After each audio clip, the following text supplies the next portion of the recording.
Well, 32 countries are expected to join Israel and the United States to celebrate tomorrow's historic embassy move. Over 50 countries, however, which include Russia, Egypt, and most of the European Union, will actually not attend the day's festivities. The snub is their way of boycotting the embassy move altogether.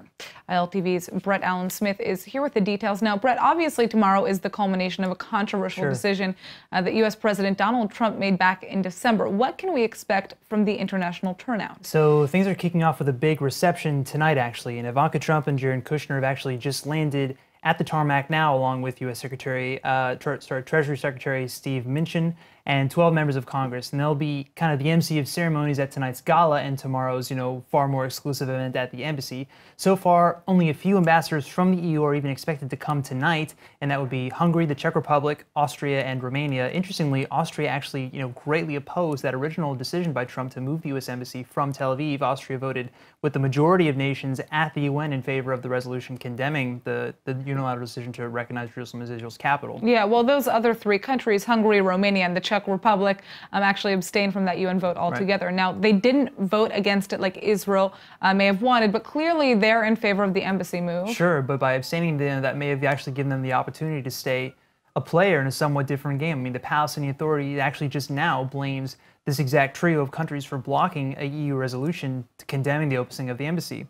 So a resolution here, a resolution there.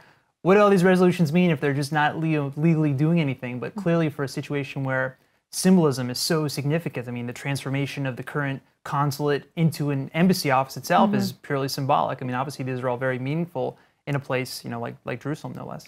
So tell me a little bit about what we're going to see tomorrow then. Obviously, most Israeli lawmakers will be at the opening of the new embassy at the current U.S. consulate site in Jerusalem, but a few plan to boycott this ceremony altogether, right? Right. So that's correct. So Arab lawmakers from the Knesset, as well as the leader of the left-wing Meretz party, will not be attending. And the event itself tomorrow is actually only open to American and Israeli consulate staff, and the foreign delegation was actually specifically not invited to come. And this may be some kind of a nod to the fact that this is a very controversial day for some people. And obviously the Gaza protests will be hitting a fever pitch at exactly the same time. That anger is expected to possibly seep into the West Bank and maybe East Jerusalem as well. So really, we don't know exactly what we're supposed to expect for tomorrow. Yeah, well, obviously we are counting down the minutes until history is made tomorrow. Right. Thanks for joining us, Brett. Of course.